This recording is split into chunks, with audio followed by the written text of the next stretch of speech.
Ngayong linggo ng gabi sa Kapuso Mo, Jessica Soho, ay mapapanood natin ang istorya ng isang motovlogger na content creator na talaga nga namang nag-viral ang kanyang video at pinag-usap-usapan sa social media kamakailan lamang dahil ang naging pasahero ay mismong kanyang ex-girlfriend matapos mabook bilang kanyang pasahero.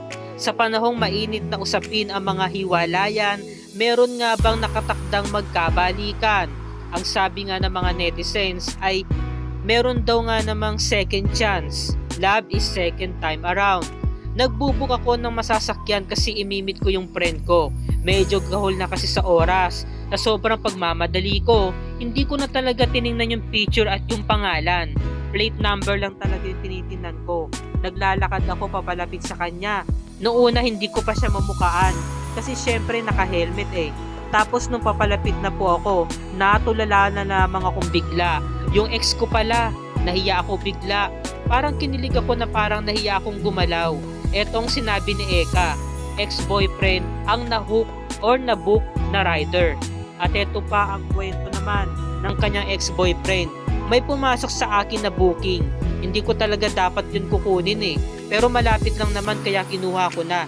Pagka-accept ko, parang may iba ako nararamdaman. May kutob na ako na baka siya yun. May nararamdaman na talaga ako. Nag-text ako, sabi ko good evening po, on the way po ako.